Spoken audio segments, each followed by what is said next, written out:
Assalamualaikum warahmatullahi wabarakatuh. Apa kabar sahabat Al-Fatah yang dimuliakan Allah? Semoga kita dalam keadaan sehat, dilimpahkan rezekinya dan diberikan keberkahan dunia dan akhirat. Amin ya robbal alamin.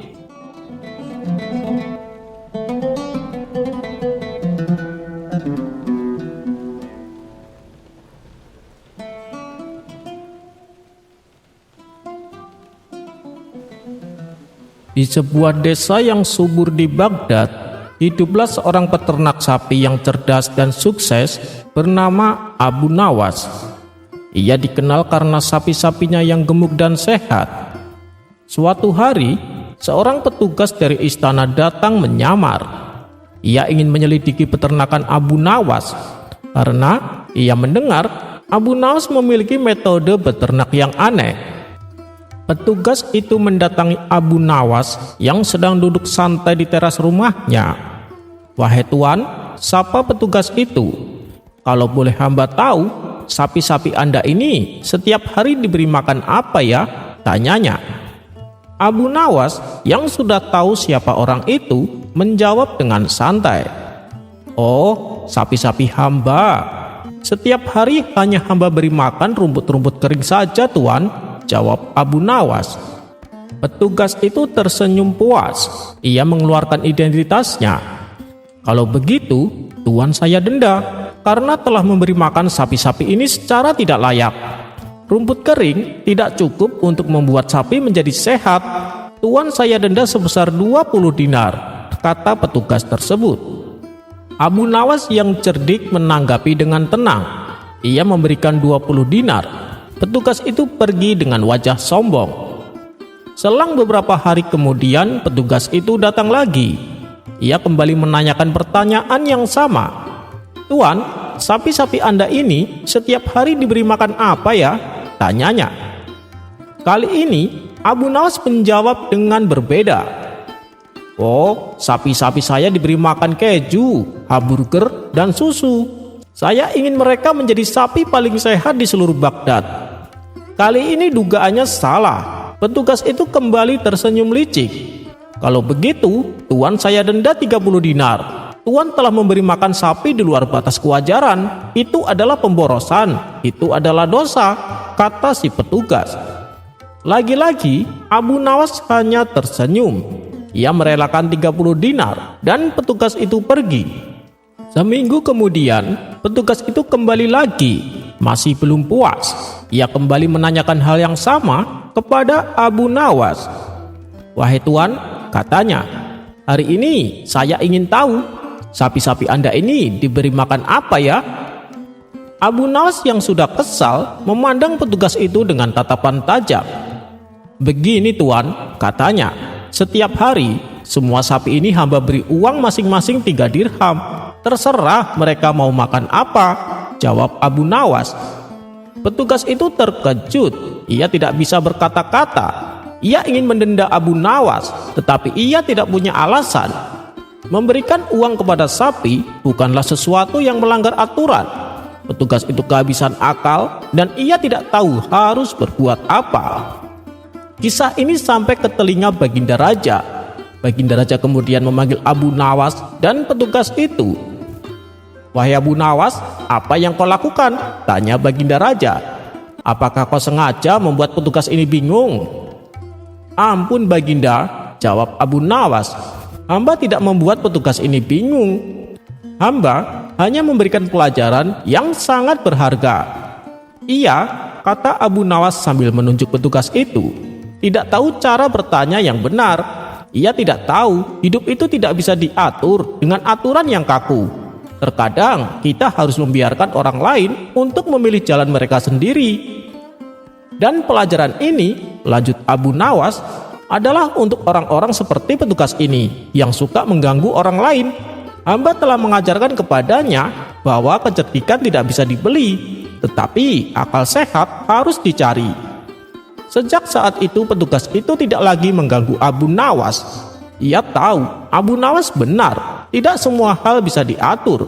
Ada saatnya kita harus menyerahkan semuanya kepada kehendak.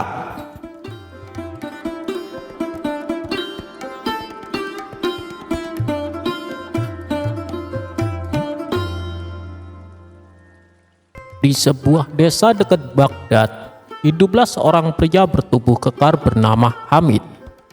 Ia selalu memakai pakaian serba hitam, membawa pedang besar di pinggangnya, dan berbicara dengan nada sombong. Hamid sering membual tentang keahlian bela dirinya yang tak tertandingi. Padahal kenyataannya, ia tak pernah benar-benar bertarung. Ia hanya sering mengancam dan membuat takut warga desa yang lugu. Warga menyebutnya pendekar angin karena bualannya yang hampa. Suatu hari, Abu Nawas berkunjung ke desa itu. Ia mendengar keluhan warga tentang ulah Hamid yang meresahkan. Abu Nawas memutuskan untuk memberi Hamid pelajaran. Keesokan paginya, Abu Nawas sengaja berjalan santai di pasar, tempat Hamid biasa pamer kekuatannya. Seperti biasa, Hamid sedang berteriak-teriak, "Siapa berani melawanku? Tak ada yang sekuat pendekar Hamid." Abu Nawas mendekat dengan wajah datar. "Maaf Tuan Pendekar," kata Abu Nawas dengan suara tenang. "Tampaknya Anda sangat kuat. Bolehkah saya mengajukan sebuah tantangan kecil?" ujar Abu Nawas. Hamid tertawa terbahak-bahak. "Tantangan apa itu? Kok kurus kering begini mau menantangku? Aku bisa mengalahkanmu dengan 1 jari," jawab si Hamid. "Oh, bukan pertarungan fisik Tuan," sahut Abu Nawas. "Saya hanya ingin menguji ketajaman pedang Anda. Kebetulan saya membawa sebutir biji kacang hijau ini." Abu Nawas mengeluarkan sebutir kacang hijau dari sakunya. Warga yang menyaksikan semakin penasaran. Hamid mengerutkan keningnya bingung. "Lihat Tuan Pendekar," lanjut Abu Nawas. "Saya akan meletakkan biji kacang ini di atas meja. Bisakah Anda membelahnya menjadi 2 bagian sama besar dengan sekali tebasan pedang Anda?" Hamid awalnya menganggap remeh. "Hahaha, itu mudah sekali," katanya sombong sambil menghunus pedangnya yang besar. Ia mengacungkan pedangnya tinggi-tinggi, bersiap menebas biji kacang yang sangat kecil itu. Namun, ketika pedang itu terayun ke bawah, Hamid tiba-tiba ragu. Ia membayangkan jika tebasannya meleset atau biji kacang itu terpental. Jika itu terjadi, harga dirinya sebagai pendekar akan hancur di depan umum. Ia tak ingin terlihat bodoh. Keringat dingin mulai membasahi dahinya. "Ada apa Tuan Pendekar?" tanya Abu Nawas polos sambil melihat Hamid yang tiba-tiba terdiam dengan pedang menggantung di udara. "Apakah biji kacang ini terlalu menantang bagi pedang Anda yang tajam?" celetuk Abu Nawas. Hamid mulai gelisah. Semakin lama ia menunda, semakin orang menyadari kebohongannya. Ia berpikir keras mencari alasan. Akhirnya, dengan wajah merah menahan malu, Hamid menurunkan pedangnya. Tantanganmu ini tidak layak untuk pedangku yang mahal," seru Hamid mencoba menutupi kegugupannya. "Pedangku ini terlalu hebat hanya untuk membelah biji kacang. Itu merusak ketajamannya," ujar Hamid. Abu Nawas tersenyum. "Oh, begitu ya. Saya kira pedang yang hebat tidak akan keberatan membelah apapun, bahkan biji kacang sekalipun. Tapi baiklah, jika Tuan Pendekar keberatan, saya tidak memaksa." Warga desa yang tadinya kagum dengan kesombongan Hamid kini mulai berbisik-bisik dan menahan tawa. Mereka menyadari bahwa Hamid sebenarnya tidak seberani dan sekuat yang ia gembar-gemborkan. Seorang pendekar sejati tidak akan takut pada tantangan kecil. Sejak hari itu, julukan pendekar angin melekat erat pada Hamid dan ia tak lagi berani membual. Ia menjadi bahan tertawaan desa dan perlahan-lahan ia meninggalkan kebiasaan sok jagonya. Abu Nawas sekali lagi menunjukkan bahwa akal sehat dan kecerdasan jauh lebih ampuh daripada kekuatan palsu dan kesombongan.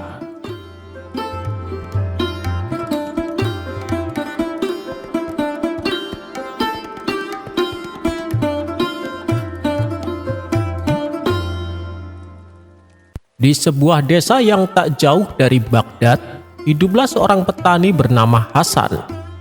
Panennya tahunnya ini gagal total karena kemarau panjang.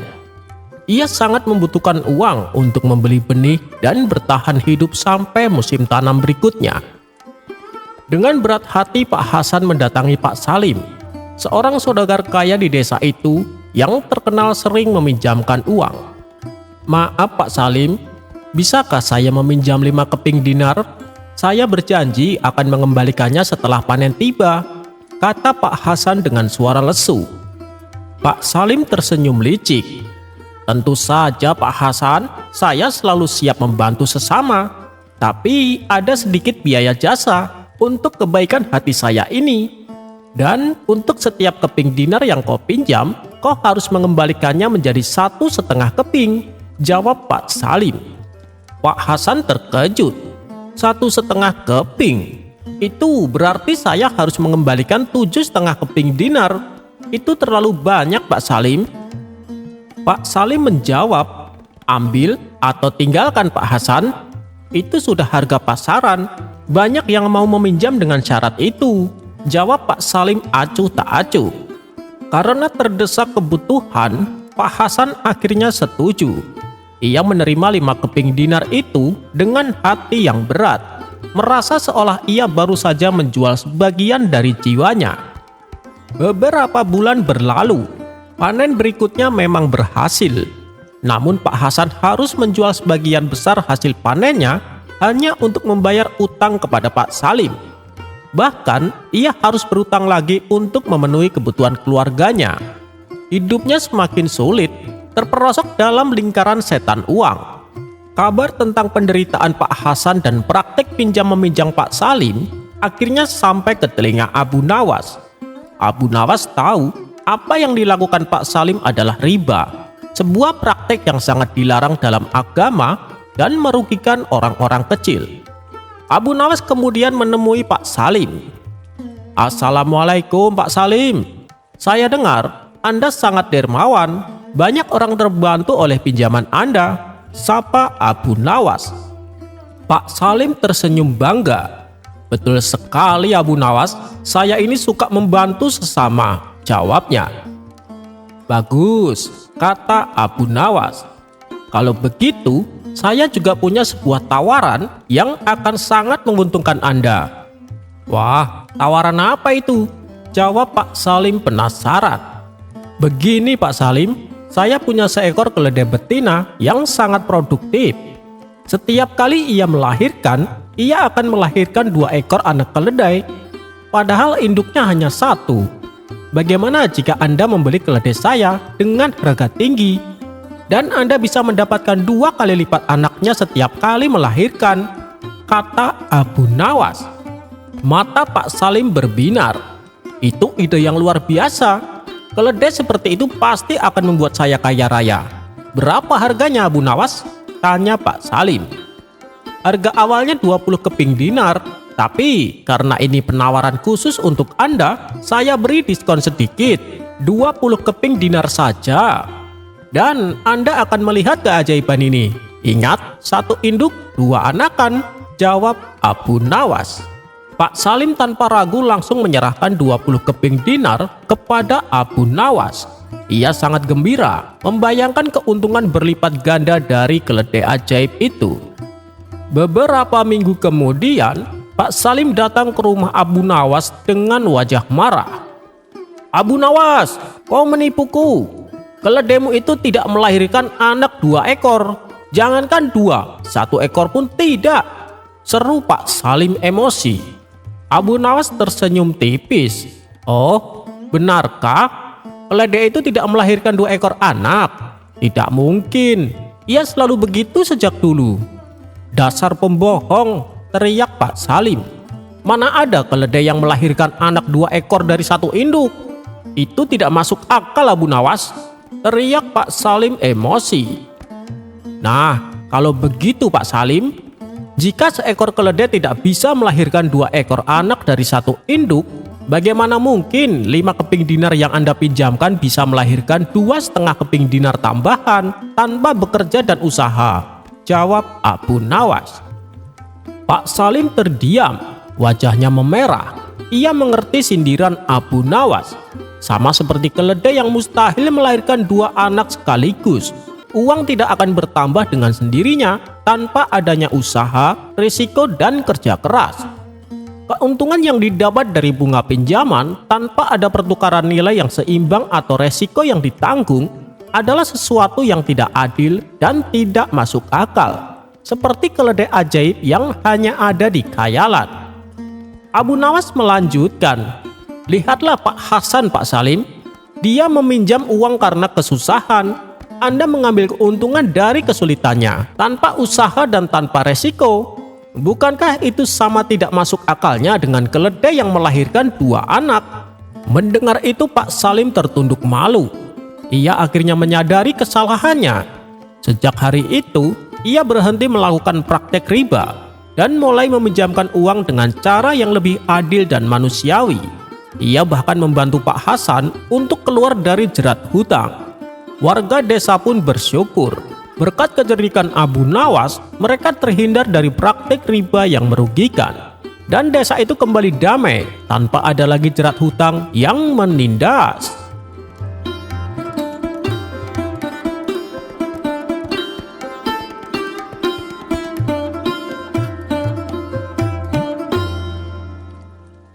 Di sebuah perkampungan yang damai, hiduplah seorang yang terkenal dengan kepelitan yang luar biasa. Sebut saja namanya Pak Haji Bakir. Harta melimpah ruah, tapi jangankan bersedekah. Untuk sekedar menyapa tetangga pun seringnya ia lakukan dengan enggan. Berbeda jauh dengan Abu Nawas, sosok cerdik yang selalu punya 1000 akal dan hati yang lapang. Suatu hari, kabar tersebar bahwa Pak Haji Bakir jatuh sakit. Penyakitnya cukup parah, hingga ia hanya bisa terbaring lemah di kamarnya. Para tetangga, meskipun sering merasa jengkel dengan sifat pelitnya, tetap merasa iba. Beberapa di antara mereka datang menjenguk, namun selalu saja disambut dengan wajah masam atau keluhan-keluhan Pak Haji Bakir tentang betapa beratnya hidup yang ia jalani, bahkan di tengah sakitnya sekalipun. Mendengar kabar itu, Abu Nawas pun berinisiatif menjenguk. Ia datang dengan senyum ramah dan membawa sekeranjang buah-buahan segar yang tentu saja ia beli dengan uangnya sendiri. Sesampainya di rumah Pak Haji Bakir, ia disambut oleh istri Pak Haji yang tampak lelah. "Assalamualaikum Bu Haji," sapa Abu Nawas. "Bagaimana keadaan Pak Haji? Saya turut prihatin mendengarnya." "Waalaikumsalam Abu Nawas. Beginilah, Pak Haji masih lemah," jawab istri Pak Haji dengan nada lesu. Abu Nawas pun masuk ke kamar Pak Haji Bakir. Di sana Pak Haji terbaring dengan wajah pucat. "Assalamualaikum Pak Haji," ujar Abu Nawas lembut. "Semoga lekas sembuh Pak Haji. Saya bawakan sedikit buah untuk menguatkan badan." Pak Haji Bakir melirik keranjang buah itu dengan mata yang menyipit. "Untuk apa membawa buah? Nanti juga busuk kalau tidak kemakan," keluhnya suaranya parau. Abu Nawas tersenyum tipis. "Ah, Pak Haji ini, niat saya tulus ingin menjenguk dan mendoakan kesembuhan Pak Haji." Tiba-tiba Pak Haji Bakir batuk-batuk. Setelah itu ia menatap tajam Abu Nawas. "Kau tahu Abu Nawas, sakit ini membuatku berpikir, seandainya saja aku tak perlu mengeluarkan uang untuk berobat, pasti tidak akan sesulit ini," ujarnya. Abu Nawas mengernyitkan dahi. "Pak Haji, kesehatan itu harta yang paling berharga. Uang bisa dicari, tapi kesehatan tidak bisa dibeli begitu saja." "Omong kosong," bentak Pak Haji Bakir, membuat istrinya terkejut. "Kau ini datang menjenguk atau mengajariku? Lebih baik kau pulang saja, aku tidak butuh ceramahmu," bentak Pak Haji. Istri Pak Haji Bakir segera menghampiri Abu Nawas dengan wajah tidak enak. "Mohon maafkan Pak Haji Abu Nawas, dia memang sedang tidak enak badan." Abu Nawas hanya menggelengkan kepala pelan. ia tidak tersinggung sama sekali. "Tidak apa-apa Bu Haji, saya mengerti." Abu Nawas kemudian berdiri. Sebelum meninggalkan kamar, ia menatap Pak Haji Bakir yang masih cemberut. "Baiklah Pak Haji, saya akan pulang," kata Abu Nawas sambil tersenyum lebar. "Tapi sebelum itu, saya ingin berpesan. Semoga Pak Haji cepat sembuh. Dan jangan khawatir, seandainya nanti Pak Haji sakit lagi dan tidak ada biaya untuk berobat, ingatlah, saya punya ramuan ampuh yang tak kalah mujarab dari dokter manapun." Wajah Pak Haji Bakir sedikit berbinar, tampaknya tertarik. "Ramuan apa itu?" tanyanya penasaran, lupa sejenak dengan amarahnya. "Mudah saja," jawab Abu Nawas sambil mendekatkan bibirnya ke telinga Pak Haji Bakir. Kemudian ia berbisik, "Ramuan itu adalah bersedekah dan berbagi dengan sesama. Konon itu bisa mendatangkan kesehatan dan kebahagiaan yang tiada tara. Dan yang paling penting, gratis," bisik Abu Nawas. Mendengar itu, mata Pak Haji Bakir melotot. Wajahnya yang pucat seketika berubah merah padam, seperti kepiting rebus. Ia merasa dipermainkan. "Gus, pergi kau, dasar tukang bual. Aku usir kau dari rumahku," teriak Pak Haji Bakir sambil mencoba melemparkan bantal, namun kekuatannya tak sampai. Abu Nawas hanya tertawa geli. Ia melambaikan tangan kepada istri Pak Haji yang tampak menahan senyum, lalu berjalan keluar dengan langkah ringan. Dalam hati ia tahu Pak Haji Bakir pasti akan memikirkan ucapannya, meski ujung-ujungnya tetap akan menggerutu tentang sedekah gratis yang terasa jauh lebih mahal dari biaya dokter.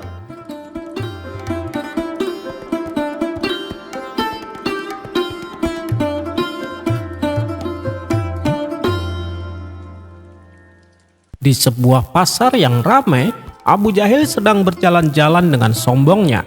Ia selalu merasa lebih pintar dari orang lain, padahal kenyataannya ia sering tertipu. Saat itu, ia melihat Abu Nawas sedang berdiri di tengah pasar dengan sebuah karung besar di tangannya. Abu Nawas berteriak, "Barang langka, barang istimewa, hanya untuk orang yang benar-benar pintar dan berani." Orang-orang mulai berkumpul, penasaran dengan apa yang dijual Abu Nawas.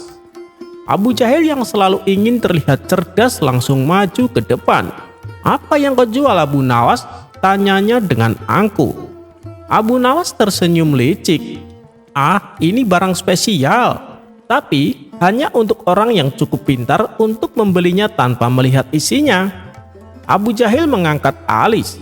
"Ah, aku pasti lebih pintar dari siapapun di sini. Berapa harganya?" Abu Nawas menatapnya dan berkata, "Hanya 10 keping emas." Orang-orang yang mendengar itu langsung terkejut. Wah, mahal sekali. Abu Jahil pasti tidak akan tertipu. Namun, karena gengsinya yang tinggi, Abu Jahil langsung mengeluarkan uangnya. Ia berpikir jika barang ini benar-benar berharga, maka ia bisa menjualnya lebih mahal nanti. Tanpa pikir panjang, ia menyerahkan uangnya dan mengambil karung itu.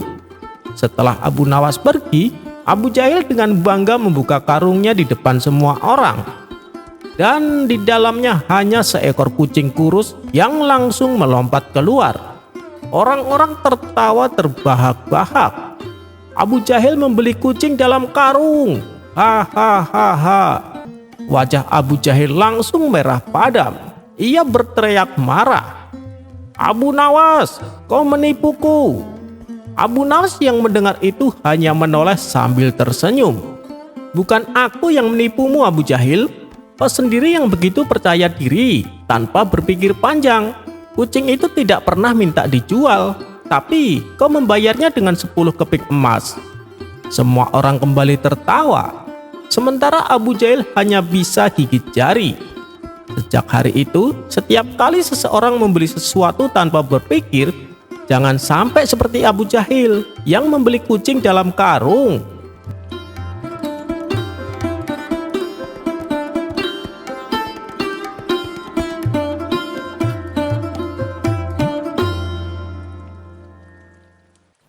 Di suatu pagi yang cerah, Abu Nawas dan kawan-kawannya tampak berkumpul bersama di sebuah warung.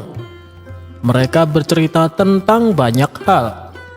Kemudian salah satu dari mereka berkata, "Tahukah kalian, di negeri Afrika sana, harimau sering masuk ke kampung dan menyerang warga-warga?" Kawan satunya menyaut, "Ya, itu sih wajar. Di sana kan banyak hutan belantara." Kawan lainnya menimpali, "Kalau seandainya terjadi di kota ini, pasti akan sangat berbahaya." Itu benar sekali. Sementara kita tidak tahu bagaimana cara menangkap harimau, ujar kawan lainnya lagi. Abu Nawas yang sedari tadi menyimak obrolan mereka, terbesit ide konyol untuk membuat mereka tertawa.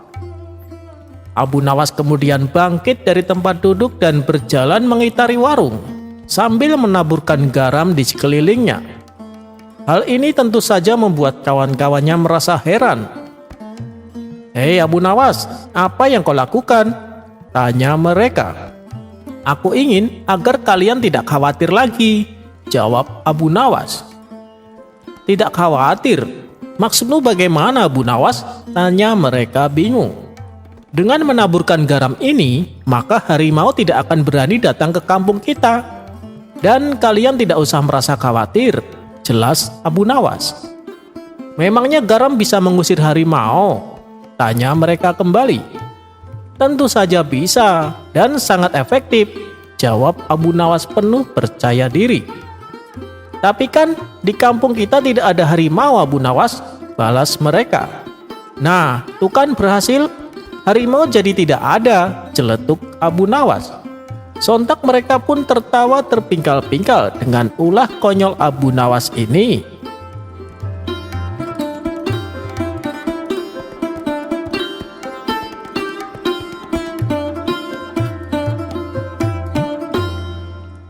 Suatu hari, Abu Nawas sedang berjalan-jalan di pasar kota Baghdad. Ia menikmati angin sore sambil sesekali menyapa orang-orang yang dikenalnya. Namun tiba-tiba ia menyadari sesuatu yang aneh. Seekor anjing hitam kurus mengikuti setiap langkahnya. Abu Nawas berhenti, anjing itu juga berhenti. Abu Nawas berjalan lagi, anjing itu tetap mengikutinya. Ia mencoba berbelok ke gang sempit, anjing itu tetap mengekor. Ini pasti bukan kebetulan," gumam Abu Nawas. Merasa penasaran, Abu Nawas pun bertanya kepada anjing itu. Tentu saja anjing tidak menjawab, tapi Abu Nawas tetap berbicara dengan gaya khasnya. "Wahai anjing, apakah kau ingin sesuatu dariku?" Anjing itu hanya menatapnya dengan mata berbinar dan menjulurkan lidahnya. Terlihat seperti sangat akrab dengan Abu Nawas. Orang-orang mulai memperhatikan kejadian itu. Salah satu pedagang roti tertawa dan berkata, "Abu Nawas, sepertinya anjing itu menganggapmu tuannya." Abu Nawas menggaruk kepalanya. "Tapi aku bahkan tidak punya tulang untuknya." Si anjing tetap mengikutinya, bahkan sampai Abu Nawas tiba di rumah. Karena kasihan, akhirnya Abu Nawas memberi sedikit sisa makanan dan air. Si anjing langsung melahapnya dengan lahap. "Baiklah, kalau kau ingin tinggal di sini, jangan bikin onar ya," kata Abu Nawas. Dan sejak hari itu, anjing itu selalu berada di sekitar rumah Abu Nawas. Keesokan harinya, ketika Abu Nawas sedang duduk di depan rumah, datanglah seorang bangsawan kaya dengan pakaian mewah. Wajahnya tampak kesal. "Abu Nawas, aku mendengar kau mengambil anjingku," serunya dengan marah. Abu Nawas terkejut. "Anjingmu? Aku tidak mengambil apa-apa." Bangsawan itu menunjuk ke arah anjing yang tengah tidur di pojokan. "Itu anjingku, aku sudah mencarinya selama 3 hari.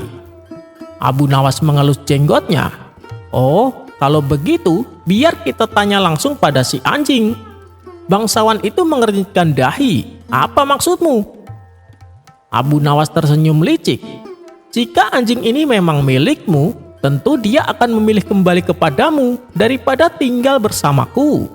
Ia kemudian berjongkok dan berkata kepada anjing itu, "Wahai anjing, jika ini benar tuanmu, pergilah kepadanya.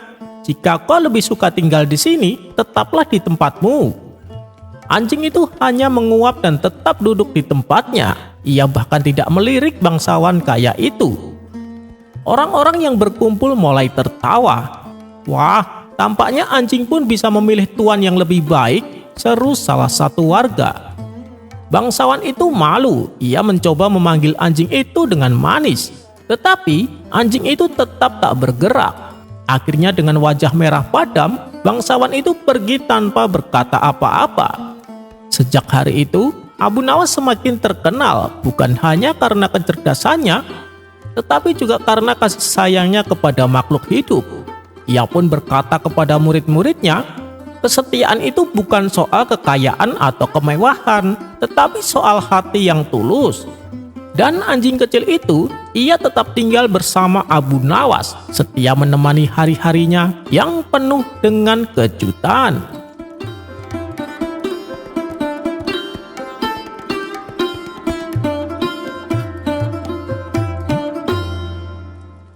Suatu pagi yang cerah, Abu Nawas sedang duduk di bawah pohon sambil menikmati udara segar. Ia baru saja menyelesaikan sebuah tugas dari Baginda Raja dan ingin bersantai sejenak. Namun tiba-tiba seorang nenek tua berbaju lusuh menghampirinya dengan wajah memelas. "Tolong aku, Abu Nawas, aku sedang dalam masalah besar," katanya dengan suara bergetar. Abu Nawas yang dikenal suka menolong langsung bangkit. "Apa yang bisa aku bantu, Nek?" tanya Abu Nawas. Nenek itu menghela napas panjang. "Aku seorang janda tua yang tinggal sendirian. Tadi malam ada pencuri masuk ke rumahku dan mencuri satu-satunya harta yang kumiliki, sebuah kantong emas kecil peninggalan almarhum suamiku," ucapnya. Mata Abu Nawas berbinar. Ia suka tantangan seperti ini. "Jangan khawatir, Nek, aku akan menangkap pencuri itu dan mengembalikan emasmu." Dengan penuh semangat, Abu Nawas mulai menyelidiki. Ia bertanya kepada para tetangga, mencari jejak di sekitar rumah nenek, bahkan berkonsultasi dengan penjaga malam. Namun anehnya, tidak ada seorang pun yang melihat pencuri tersebut. Semakin lama ia mencari, semakin Abu Nawas merasa ada yang janggal. Ia kembali ke rumah nenek dan bertanya, "Nenek, apakah kau yakin pencuri itu ada? Tidak ada jejak sama sekali." Nenek itu menunduk. "Oh, maaf Abu Nawas, mungkin aku salah ingat. Bisa jadi aku hanya lupa menyimpan emas itu di tempat lain." Mendengar itu, Abu Nawas langsung terdiam. Ia sudah berkeliling kota seharian mencari pencuri yang ternyata tidak pernah ada. Melihat wajah Abu Nawas yang kebingungan, nenek itu tiba-tiba tertawa terbahak-bahak. "Hahaha, kau benar-benar pintar Abu Nawas, tapi kali ini kau yang kena akal-akalan," ucap nenek tersebut. Abu Nawas mengernyit. "Apa maksudmu, Nek?" tanya Abu Nawas tidak mengerti. Nenek itu tersenyum. "Selama ini kau selalu mengerjai orang lain dengan kecerdikanmu. Aku hanya ingin tahu, apakah seorang Abu Nawas bisa dikerjai juga?" Dan ternyata bisa. Hahaha. Para tetangga yang mendengar percakapan mereka pun ikut tertawa. Abu Nawas awalnya terkejut, tetapi kemudian ia ikut tersenyum. "Baiklah, Nek, kali ini aku akui aku yang kena jebakan. Tapi ingat, suatu saat aku akan membalasnya," kata Abu Nawas sambil terkekeh. Nenek itu hanya tersenyum penuh kemenangan. Sejak hari itu, Abu Nawas belajar bahwa bahkan orang yang paling cerdik pun bisa dikerjai oleh seorang yang lebih tua dan berpengalaman.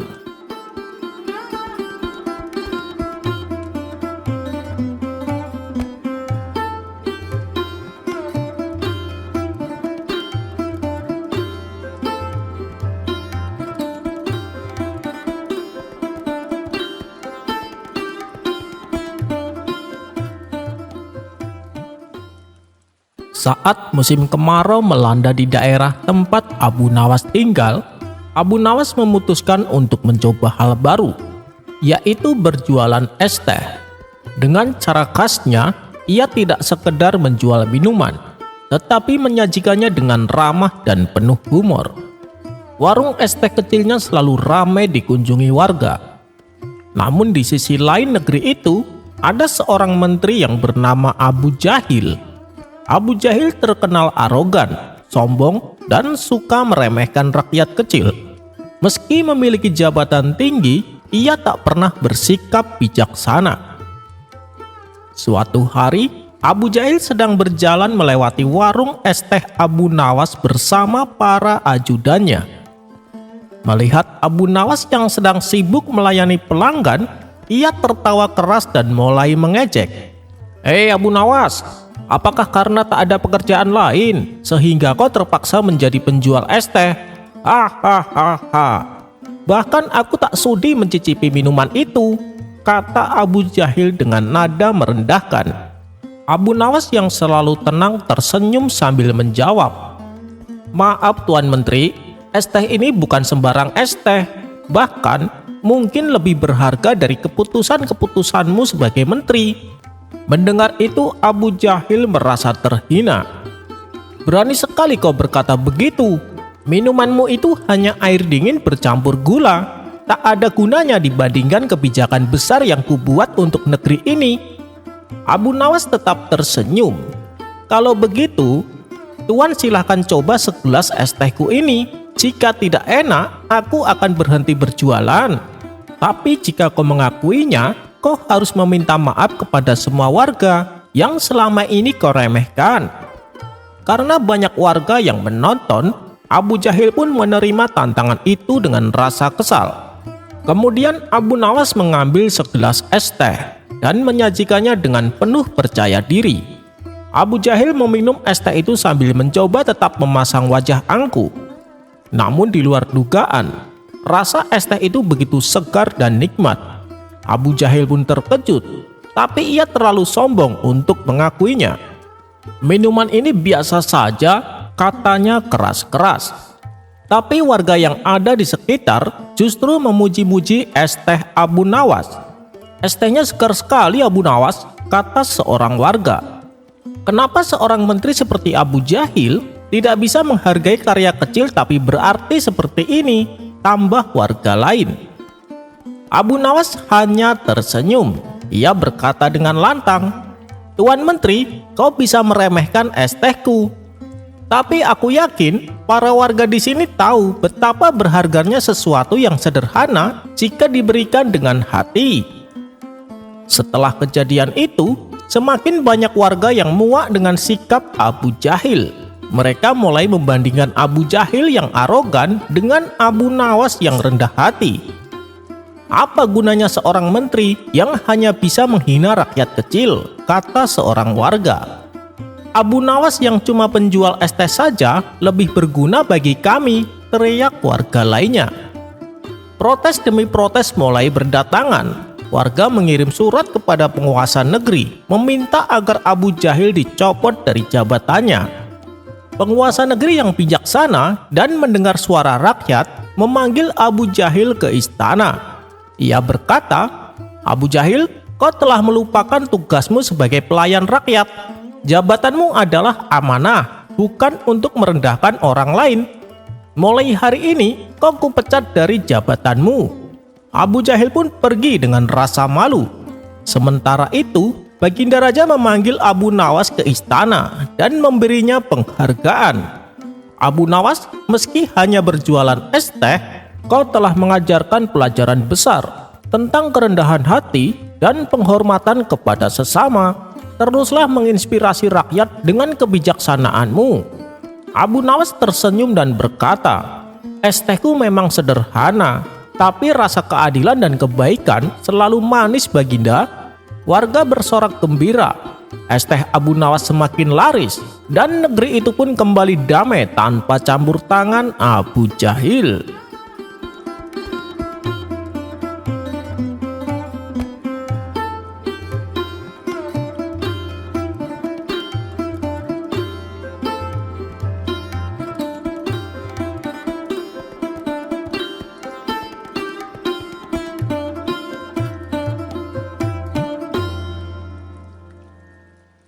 Dikisahkan, pada suatu hari ketika Baginda Raja keliling kampung, ia melihat ada sekelompok anak muda yang sedang melakukan perbuatan maksiat. Tapi di antara mereka, ada salah satu pemuda yang hanya duduk terdiam. Ia tidak ikut-ikutan berbuat maksiat seperti yang kawan-kawannya lakukan. Sebagai raja yang bijak, Baginda Raja pun menghampiri mereka dan mencoba menasehatinya. Namun nasihat Baginda Raja mendapat pertentangan. Pertentangan ini bukanlah dari mereka yang sedang melakukan maksiat, tapi justru dari pemuda yang tengah duduk bersama mereka. Wahai sang pemberi ceramah dan nasihat, engkau memerintahkan sesuatu yang engkau sendiri tidak melakukannya, dan melarang sesuatu yang engkau sendiri melakukannya. Mulailah dari dirimu sendiri, kemudian baru menasehati orang lain, agar kelak di akhirat nanti kau tidak dianggap sebagai orang munafik, kata pemuda tersebut. Sontak hal ini membuat Baginda Raja tercengang. Perkataannya seolah menusuk hati yang paling dalam. Para pengawal yang mendampingi Baginda Raja menjadi jengkel dan hendak menangkap si pemuda. Namun oleh Baginda Raja segera dicegahnya.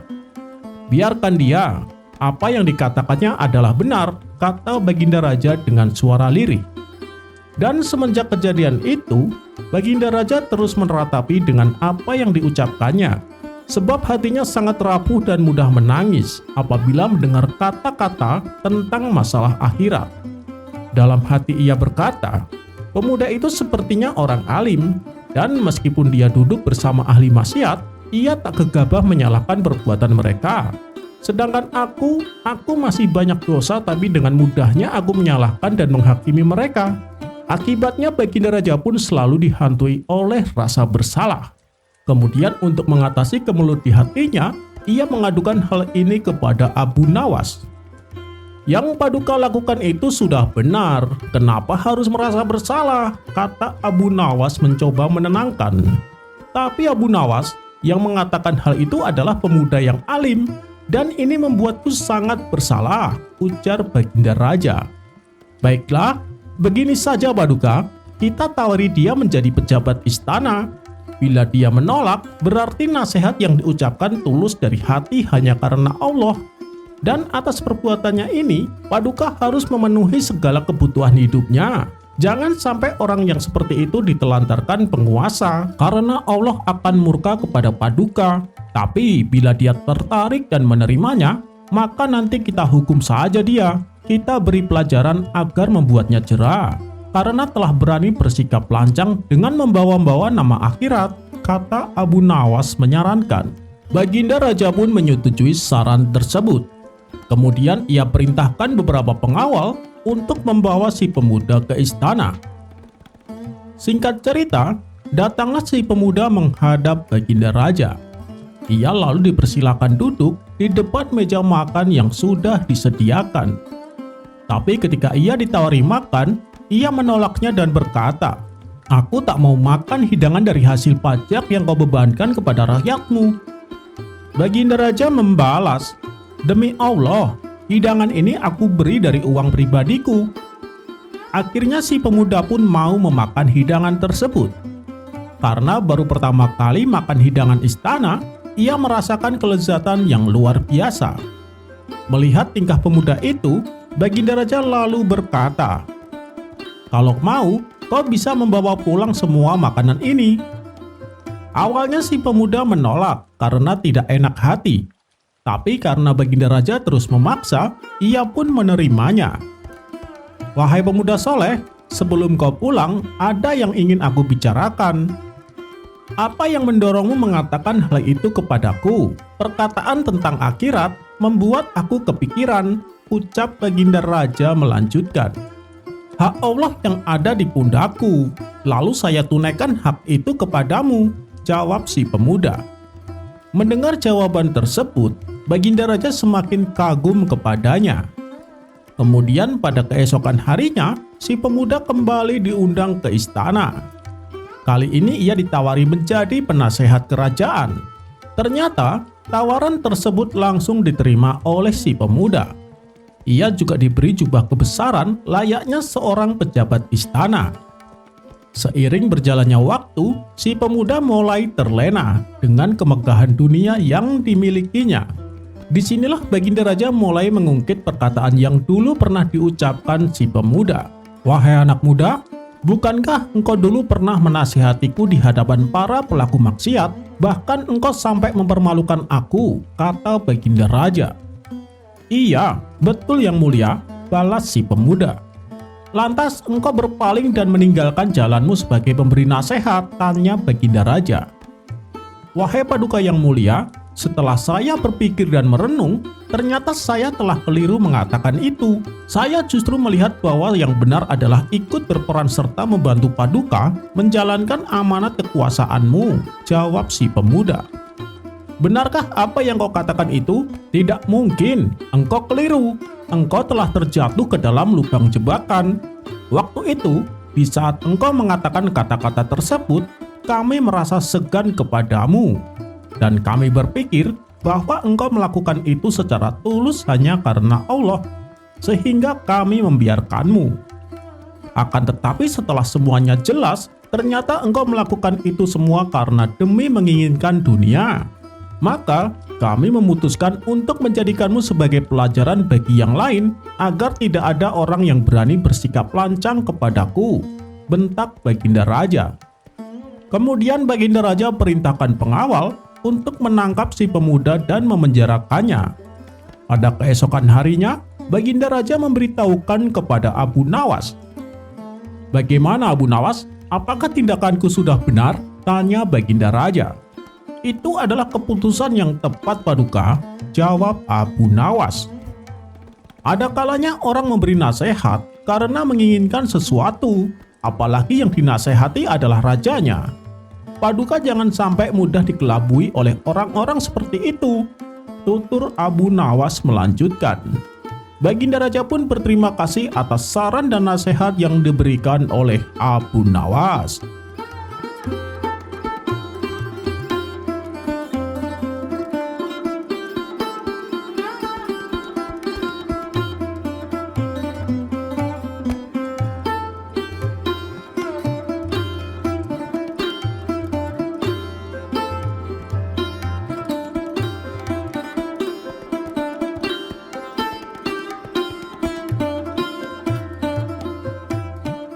Dikisahkan pada suatu hari seorang darwis sedang akan memasukkan sepotong roti ke mulutnya. Tiba-tiba ia melihat seorang putri bangsawan melintas di hadapannya. Darwis itu sangat terpesona dengan kecantikan sang putri, hingga roti yang ada di genggamannya terjatuh ke tanah. Tingkahnya ini membuat darwis salah tingkah. Dia pun segera berlalu meninggalkan sang putri. Bersamaan dengan itu, ia melihat sang putri justru tersenyum kepadanya. Ternyata sikap sang putri membuat darwis mabuk kepayang. Selama 7 tahun ia selalu terbayang-bayang dan memimpikan peristrikan sang putri. Saking tergila-gilanya, ia sampai tidur di jalanan bersama anjing-anjing liar. Hal itu ia lakukan agar ketika sang putri melintas di jalan tersebut, ia bisa memandang wajahnya yang cantik jelita. Lama-kelamaan akhirnya sang putri merasa risih dengan perilaku si darwis. Ia merasa terganggu dengan keberadaannya. Sang putri lalu menyuruh pengawal supaya membunuh darwis tersebut. Maka ditangkaplah darwis itu dan dihadapkan kepada sang putri. "Kau seringkali membuatku terganggu. Kenapa kau lakukan itu?" tanya sang putri. "Karena aku mencintaimu, Tuan Putri," jawab si darwis. Sontak sang putri terkejut mendengarnya. "Tak mungkin kita hidup bersama. Ayahku pasti akan membunuhmu," kata sang putri. "Tapi sejak kulihat Tuan Putri, hidupku ini tak ada artinya. Biarlah mereka membunuhku," balas si darwis. "Oh bodoh, mana mungkin aku menikah denganmu? Aku sama sekali tidak mencintaimu," ujar sang putri. "Baiklah Tuan Putri, tapi sebelumnya jawablah pertanyaanku ini. Karena engkaulah yang akan menjadi penyebab kematianku, "Mengapa pula dulu kau tersenyum padaku?" tanya sang darwis. "Dasar tolol, waktu itu aku melihat tingkahmu yang bodoh. Aku pun tersenyum karena kasihan, bukan karena apa-apa. Sekarang menghilanglah dari kota ini, jangan lagi membuatku terganggu. Kalau tidak, aku akan menyuruh para pengawal untuk membunuhmu," ancam sang putri. Dan sejak saat itu sang darwis langsung meninggalkan kota tersebut. Ternyata selama bertahun-tahun ia telah salah mengartikan atas senyuman sang putri kepadanya. Hikmah dari kisah ini adalah kesalahpahaman mungkin bisa terjadi, tapi jangan sampai terburu-buru membenarkan dugaan kita.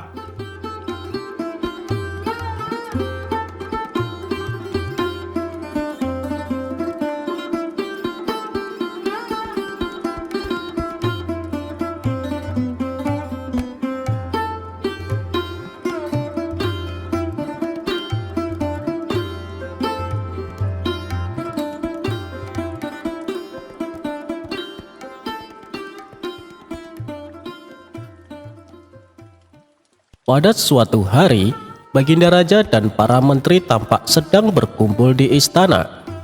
Mereka membicarakan ingin kembali menguji kecerdasan Abu Nawas. "Paduka yang mulia, untuk menghadapi Abu Nawas, sebaiknya kita minta bantuan seorang ulama yang ilmunya lebih tinggi dan cerdas," saran salah satu menteri. "Dulu saya pernah melakukan itu, tapi ternyata tebakan dari sang ulama dengan mudah dijawab Abu Nawas," balas Baginda Raja. "Begini Paduka, saya punya kenalan ulama dari negeri seberang. Beliau lebih cerdas dan berilmu tinggi. Saya kira dia bisa mengalahkan Abu Nawas," timpal sang menteri. "Baiklah, hadapkan segera ulama itu ke istana," perintah Baginda Raja. Keesokan harinya sang menteri mengajak ulama tersebut datang ke istana menghadap Baginda Raja. "Wahai Tuan Syekh, saya membutuhkan bantuan Anda. Apakah Anda bisa membantu?" kata Baginda Raja. "Siap Paduka yang mulia, kiranya bantuan apakah yang bisa hamba berikan?" tanya sang ulama. "Adakah kamu punya pertanyaan yang sulit, yang jawabannya tidak mudah ditebak?" kata Baginda Raja. "Oh itu, saya punya tebakan yang sampai saat ini belum ada yang bisa menjawabnya Paduka. Maukah Padukaku beritahu?" balas sang ulama. "Ya, beritahu saya, apa tebakannya?" saut Baginda Raja. "Pertanyaannya, apa yang lebih jahat dari setan?" kata sang ulama. "Bukankah setan adalah makhluk yang paling jahat? Tapi kenapa kau bilang ada yang lebih jahat?" tanya Baginda Raja heran. "Katanya Paduka butuh tebakan. Jawab saja Paduka. Kalau bisa, berarti Paduka seorang yang pandai," ujar sang ulama. "Pertanyaan ini belum pernah aku dengar sebelumnya, dan pasti Abu Nawas tak akan bisa menjawabnya," pikir Baginda Raja. "Bisakah kau beritahu aku apa jawabannya?" pinta Baginda Raja kepada sang ulama. "Maaf Paduka yang mulia, tapi saya tidak akan memberitahu kepada siapapun," balas sang ulama. "Baiklah, pertanyaanmu memang aneh dan sulit untuk dijawab," ucap Baginda Raja. "Masih ada satu pertanyaan lagi Baginda," saut sang ulama. "Oh ya, apa itu?" tanya Baginda Raja. "Perkara apa yang orang miskin punya dan dibutuhkan oleh orang kaya?" kata sang ulama memberitahu. Sejenak Baginda Raja terdiam. Namun setelah sekian lama berpikir, ia tak kunjung menemukan jawabannya. Kalau pertanyaannya dibalik, tentu akan mudah dijawab. Perkara apa yang orang kaya punya dan dibutuhkan orang miskin? Tentulah jawabannya harta. Tapi ini malah sebaliknya. Ini yang membuat saya menjadi pusing, ujar Baginda Raja. "Namanya saja tebakan Paduka, tentu penuh dengan teka-teki," timpal sang ulama. "Kedua pertanyaanmu memang bagus dan tepat sekali untuk menantang Abu Nawas," puji Baginda Raja. Maka pada keesokan harinya dipanggillah Abu Nawas menghadap Baginda Raja. Ketika Abu Nawas tiba di istana, Baginda Raja berkata, "Abu Nawas, aku punya pertanyaan untukmu. Jika kamu menjawab dengan benar, kamu akan mendapat hadiah. Tetapi jika kamu salah, kamu akan dihukum. Apakah kamu berani menerima tantangan ini?" tanya Baginda Raja. Abu Nawas yang kala itu sedang membutuhkan uang, langsung mengiyakan tantangan tersebut. "Saya siap, Paduka. Apa pertanyaannya?" saut Abu Nawas. "Apa yang lebih jahat dari setan?" tanya Baginda Raja. "Yang lebih jahat dari setan adalah kedengkian kita," jawab Abu Nawas. Mendengar hal itu, Baginda Raja tercengang dengan jawaban Abu Nawas. Sementara sang ulama memuji akan kecerdasan Abu Nawas. "Baiklah Abu Nawas, sekarang pertanyaan kedua. Apa yang dipunyai oleh orang miskin tapi dibutuhkan oleh orang kaya?" tanya Baginda Raja. Jawabannya adalah harapan, Baginda. Karena orang miskin punya harapan, sedangkan orang kaya butuh lebih banyak lagi, jawab Abu Nawas. Untuk kedua kalinya Baginda Raja dibuat tercengang oleh kecerdasan Abu Nawas. Ia tak menyangka pertanyaan yang dianggapnya sulit dengan mudah dijawab oleh Abu Nawas. Begitu pula dengan sang ulama. Ia kembali memuji atas kecerdasan Abu Nawas. Sesuai dengan janji yang diucapkan, Baginda Raja kemudian memberi Abu Nawas hadiah.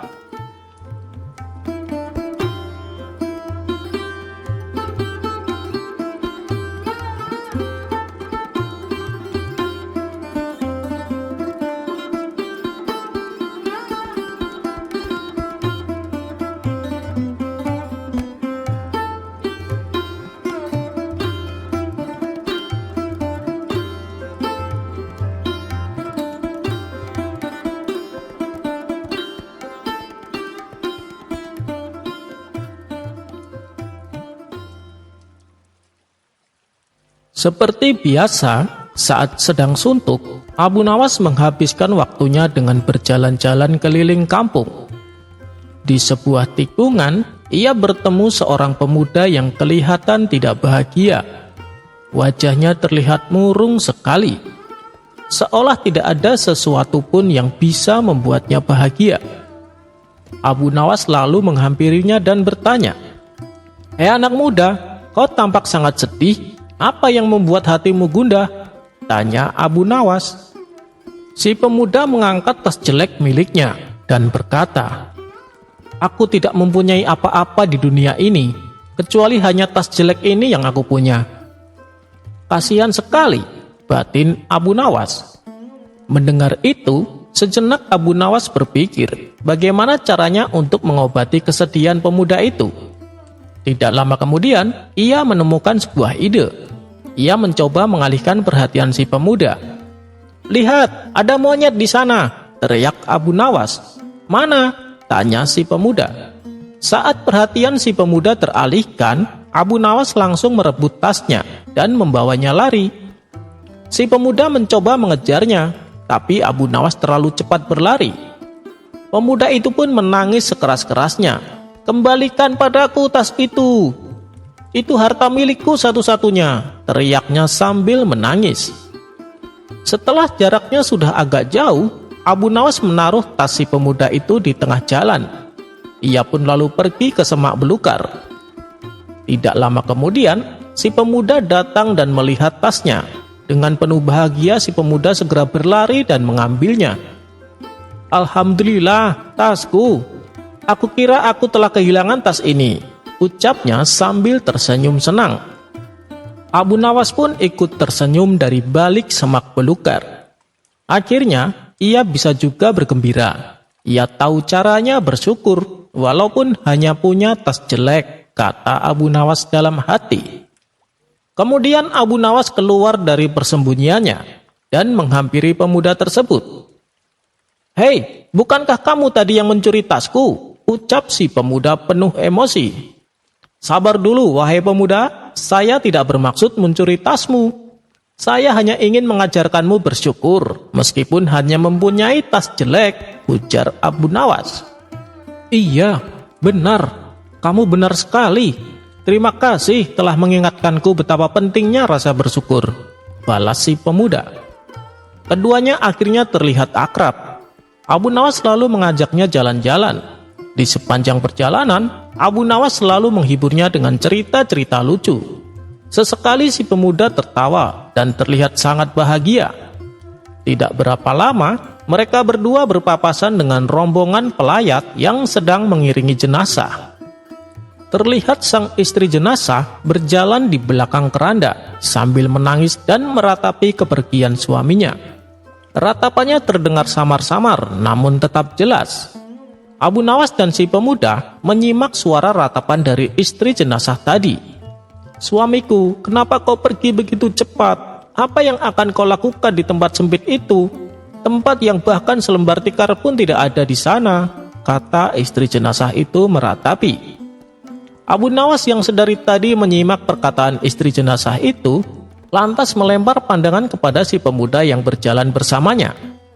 "Hei, kejar mereka. Apa kau tak dengar? Mereka akan berkunjung ke rumahmu, bukan?" kata Abu Nawas sambil bercanda. "Kurang ajar kau, Abu Nawas," saut si pemuda sambil tertawa. Mereka berdua pun lalu melanjutkan perjalanannya.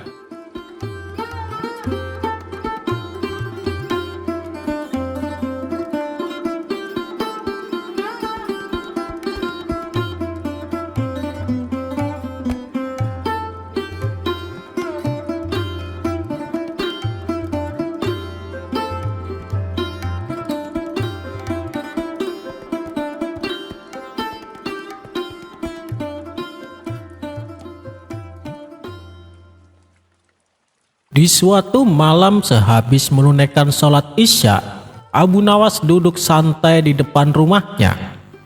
"Subhanallah, sungguh indah sekali ciptaanmu," gumam Abu Nawas sambil terus menatap langit yang bertabur gemilau bintang. Sedang asik-asiknya duduk merenung, datanglah beberapa prajurit kerajaan. "Tuan Abu, Anda diperintah menghadap Baginda sekarang juga," kata salah satu prajurit. "Malam-malam begini, Baginda Raja memanggil saya. Memangnya tidak bisa diundur besok pagi?" tanya Abu Nawas dengan nada kesal. "Maaf Tuan Abu, kami hanya diperintahkan dan Tuan Abu harus ikut dengan kami," jawab si prajurit. Karena ini adalah titah Baginda Raja, mau tak mau Abu Nawas terpaksa menurutinya. Maka pergilah Abu Nawas bersama beberapa prajurit kerajaan. Di sepanjang perjalanan, Abu Nawas terus menerka-nerka jebakan apa lagi yang akan Baginda Raja berikan. Sungguh sangat keterlaluan, sampai malam-malam begini masih saja terpikir untuk mengerjai saya, pikir Abu Nawas mulai dongkol. Singkat cerita, sampailah Abu Nawas di istana. Ia melihat Baginda Raja sudah duduk menunggunya. "Wahai Abu Nawas, kemarilah," ucap Baginda Raja menyambut Abu Nawas. Setelah berdiri di hadapan Baginda Raja, "Ampun Paduka, apa ada sesuatu yang sangat penting sehingga malam-malam begini Paduka memanggil saya?" Dengan wajah tersenyum Baginda Raja menjawab, "Begini Abu Nawas, kemarin kan saya habis lawatan ke negeri seberang. Saya punya oleh-oleh buat kamu." Lalu sang raja memberikan bingkisannya kepada Abu Nawas. Dan ketika bingkisan tersebut dibuka, ternyata isinya cincin berlian yang sangat indah. Betapa senangnya hati Abu Nawas. Ia pun merasa bersalah karena sempat berprasangka buruk kepada rajanya. "Apakah ada tugas baru yang perlu hamba laksanakan?" tanya Abu Nawas dengan wajah sumringah. "Tidak ada Abu Nawas, saya mengundangmu kemari hanya untuk memberi hadiah. Silahkan kamu bawa pulang," balas Baginda Raja. Dengan hati penuh riang gembira, Abu Nawas pun pamit pulang ke rumah. Esok harinya Abu Nawas pergi ke warung tempat ia biasa nongkrong. Ia pun memamerkan cincin berlian kepada kawan-kawannya. Bahkan kemanapun ia pergi, cincin tersebut selalu dipakainya. Dari jauh cincin berlian yang dipakai Abu Nawas tampak gemerlapan, sehingga menarik perhatian dan rasa kagum orang yang melihatnya. Suatu ketika, Abu Nawas melintas di depan rumah seorang saudagar permata. Sang saudagar begitu terkesima dengan cincin yang dipakai Abu Nawas. Belum pernah kulihat cincin seindah itu. Harganya pasti mahal sekali, mungkin sekitar 5.000 dinar, pikir saudagar tersebut dalam hati. Karena penasaran, saudagar itu memanggilnya. "Wahai Abu Nawas, mampirlah kemari." Abu Nawas lalu diajaknya masuk ke rumahnya dan dipersilahkan duduk di ruang tamu. "Ada perlu apa nih? Tumben sekali menyuruhku mampir," ucap Abu Nawas. "Saya ingin tahu Abu Nawas, cincin yang kamu pakai bagus sekali. Di mana membelinya?" tanya si saudagar sambil terus mengamati cincin yang melekat di jari Abu Nawas. "Oh ini hadiah dari Baginda Raja," jawab Abu Nawas merasa bangga. Jawaban tersebut semakin menguatkan dugaan si saudagar bahwa cincin berlian yang dipakai Abu Nawas memang amat berharga dan sudah pasti bukan barang palsu. "Jual saja cincinnya padaku, aku bersedia membayar dengan harga mahal. Bagaimana kalau 2.000 dinar?" kata si saudagar membujuk. Namun Abu Nawas menolak dengan menggelengkan kepalanya. Si saudagar terus saja merayu Abu Nawas agar mau menjual cincinnya. Bahkan ia sampai menakut-nakuti Abu Nawas demi mendapatkan cincin tersebut. "Sekarang lagi rawan kejahatan Abu Nawas, cincin yang kamu pakai bisa saja dirampas penjahat di jalan. Lebih baik kau jual saja padaku, dan uangmu dapat kau belikan apa saja." Abu Nawas orang yang cerdik, tak mudah dikelabui, apalagi sampai tertipu. Ia tahu betul bahwa cincin yang dipakai harganya sekitar 5.000 dinar. Abu Nawas hanya mendiamkan saja tawaran saudagar tersebut. Kemudian dari saku bajunya, Abu Nawas mengeluarkan sapu tangan, lalu digosoknya cincin itu dengan sapu tangan. Makin berkilolah cincin berliannya. Melihat itu, si saudagar semakin berhasrat untuk memilikinya. "Baiklah Abu Nawas, aku bayar dengan 4.000 dinar, kata si saudagar merayu. "Mana boleh, cincin berlian yang indah begini dihargai 4.000 dinar, ujar Abu Nawas yang akan beranjak pergi. "Tunggu Abu Nawas, tunggu sebentar." "Baiklah, aku tawar dengan harga 5.000 dinar. Tapi saat ini aku hanya punya 4.000 dinar. Beri aku waktu 3 hari, kata si saudagar mencegahnya. Abu Nawas hanya tersenyum lalu pergi meninggalkannya. Ketika malam tiba, saatnya bagi Abu Nawas untuk memejamkan mata. Cincin berlian masih terpasang di jarinya, dan saat ia tertidur, ia bermimpi saudagar permata datang dengan membawa uang 5.000 dinar. Melihat uang sebanyak itu, Abu Nawas pun tergiur. Tanpa pikir panjang, diterimanya uang sebanyak itu. Lalu Abu Nawas memberikan cincinnya kepada saudagar permata. Begitu girang hatinya memiliki uang 5.000 dinar.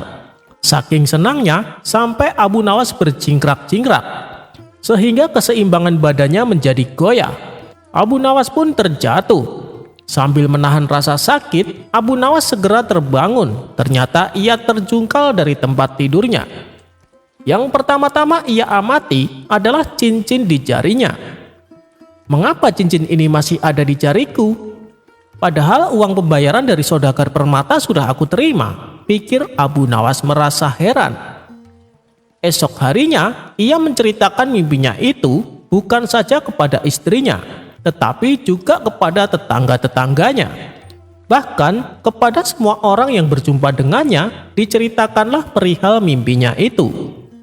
Aku sudah menerima uang pembayaran sebanyak 5.000 dinar, tapi cincinku belum diambil oleh saudagar yang membelinya, ucap Abu Nawas dengan terheran-heran.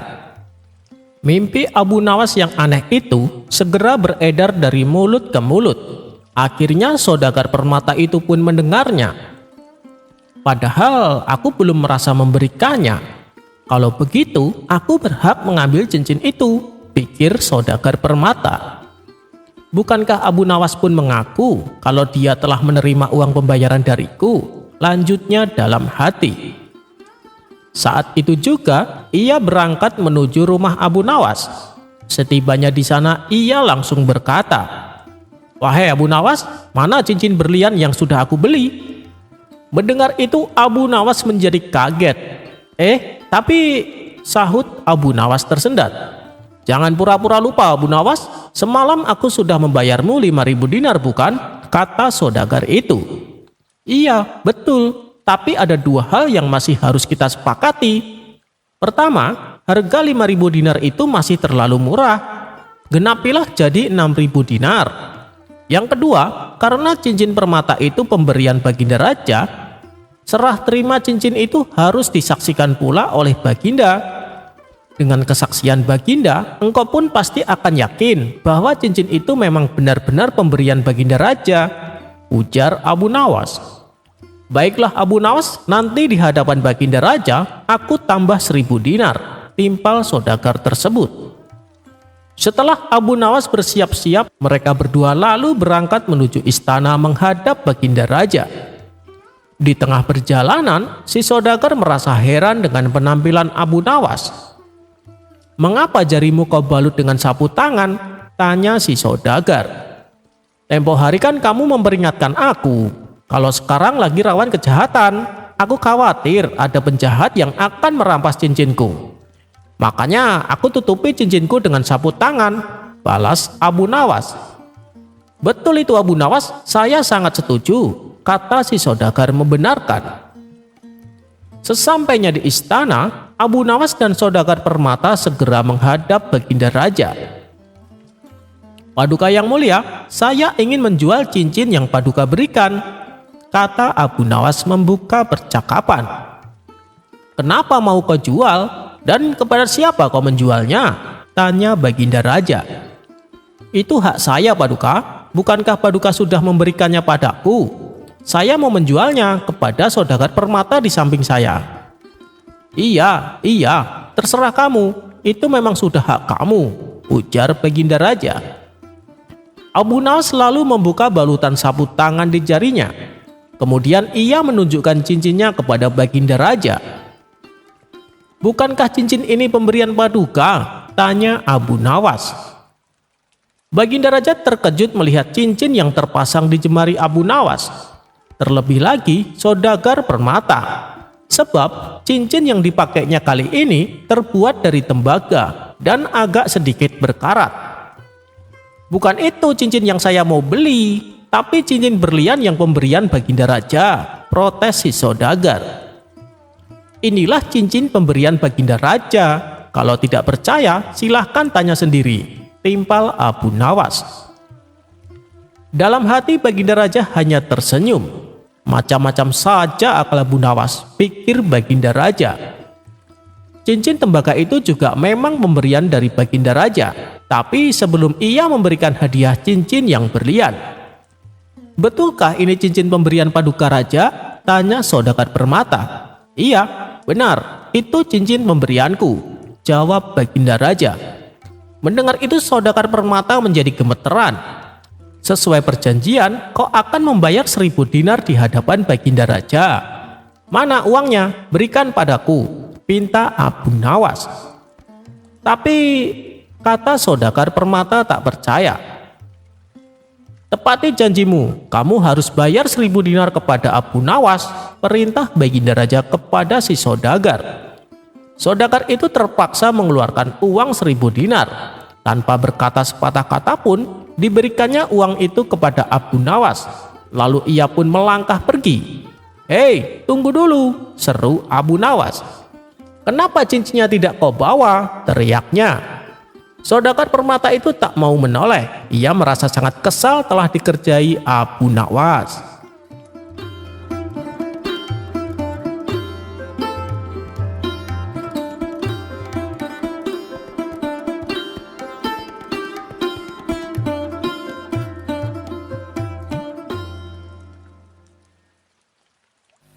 Dikisahkan, tetangga Abu Nawas yang bernama Hasan telah bertahun-tahun menabung untuk membeli seekor sapi. hingga pada akhirnya uang yang dikumpulkan sudah bertambah banyak. Kemudian uang tersebut langsung ia gunakan untuk membeli seekor sapi. Tapi nasib sial menimpanya. Baru juga 1 malam di dalam kandang, sapinya sudah hilang dicuri maling. Hasan pun menjadi sedih dan kecewa. Ketika ia melaporkan kepada Tuan Hakim tak bisa berbuat apa-apa karena tak ada jejak ataupun petunjuk apapun untuk bisa mengungkap siapa pencurinya. Kabar tentang hilangnya sapi milik Hasan dengan cepat menyebar ke seluruh penduduk. Kemudian salah satu kawan Hasan menyarankan supaya meminta bantuan kepada Abu Nawas untuk menemukan kembali sapinya. Maka pergilah Hasan ke rumah Abu Nawas. "Tolonglah saya, Tuan Abu Nawas, sapi itu hanya milikku satu-satunya yang berharga," kata Hasan sambil menangis. Sejenak Abu Nawas terdiam. Ia terus berpikir bagaimana caranya bisa menolong Hasan. "Baiklah Hasan, mari ikut aku," ajak Abu Nawas. Lalu mereka pergi menuju pasar terdekat. Di sana mereka melihat seorang penjual daging yang sedang menjual daging sapi. Abu Nawas segera mendekatinya dan bertanya dengan serius, "Hei kawan, apakah kamu melihat sapi milik Hasan?" Mendapat pertanyaan tersebut, penjual daging itu menjadi bingung. Ia pun kemudian menjawab, "Tidak, aku tidak melihat sapi milik siapapun. Aku hanya menjual daging yang dibawa oleh peternak." Lalu Abu Nawas berpura-pura memeriksa daging yang dijual. "Wahai Hasan, mungkinkah sapimu berubah menjadi daging ini?" tutur Abu Nawas kepada Hasan. Hasan pun terkejut dan mulai panik. "Apa maksudmu Abu Nawas? Sapiku tidak mungkin berubah menjadi daging," jawab Hasan. "Tenang Hasan, jangan tegang begitu," balas Abu Nawas. Kehadiran Abu Nawas dan Hasan ini menarik perhatian orang-orang di pasar. Apalagi ketika mereka tahu Abu Nawas sedang melakukan penyelidikan. Setelah berhasil menjadi pusat perhatian warga, Abu Nawas berkata di hadapan orang-orang, "Ketahuilah, bagi siapapun pencurinya, jika dalam 1 hari tidak dikembalikan, jangan salahkan saya. Bila aku akan melakukan tindakan seperti yang dulu ayahku lakukan saat kehilangan keledainya," ancam Abu Nawas. Ancaman Abu Nawas ini pun tersebar dan menjadi perbincangan orang-orang. "Waduh, kalau Abu Nawas sampai berkata demikian, berarti dia tidak main-main," kata salah seorang warga yang sedang duduk di sebuah warung bersama kawan-kawannya. "Iya, betul. Ayahnya kan dulu seorang hakim yang tegas ketika masih menjabat. Dia tak segan-segan melakukan segala cara untuk mengungkap kasus pencurian. Bahkan dia pernah sampai melibatkan ratusan prajurit istana agar pencurinya tertangkap. Dan yang aku dengar, para prajurit tersebut bukan prajurit biasa. Mereka terlatih untuk menyiksa dan menginterogasi," sahut yang lainnya. "Kalau begitu, berarti Abu Nawas akan melakukan cara seperti ini. Dia kan dekat dengan Baginda Raja, mudah saja bagi dia untuk meminta bantuannya. Apalagi yang jadi korban adalah orang miskin seperti Hasan. Abu Nawas paling benci dan murka kalau orang miskin yang menjadi korban, timpal warga yang lain." Rupanya, percakapan mereka ini terdengar oleh si pencuri yang kebetulan ada di warung tersebut. Ia pun seketika menjadi panik dan ketakutan. Kemudian ia pulang ke rumah untuk mengambil sapi dan akan mengembalikannya kepada Hasan. "Hei kawan, ini sapimu aku kembalikan. Tapi tolong, jangan beritahu Abu Nawas kalau aku pencurinya. Dan bilang padanya agar membatalkan niatnya. Karena sapimu kan telah kembali," kata si pencuri kepada Hasan. Dan pada keesokan harinya dengan wajah ceria, Abu Nawas mendatangi warung tempat biasa ia berkumpul bersama kawan-kawannya. "Wahai Abu Nawas, aku dengar kabar, katanya sapi milik Hasan sudah kembali. Apa itu benar?" Tanya salah satu kawannya. Iya, benar, alhamdulillah, jawab Abu Nawas. Sepertinya si pencuri takut dengan ancamanmu, Abu Nawas. Tetapi aku penasaran, sebenarnya apa yang dilakukan ayahmu saat kehilangan keledainya? Tanya kawannya penasaran. Dengan entengnya Abu Nawas menjawab, yang ayahku lakukan, dia membeli lagi keledai baru. Mendengar jawaban Abu Nawas, spontan kawan-kawannya itu tertawa terpingkal-pingkal.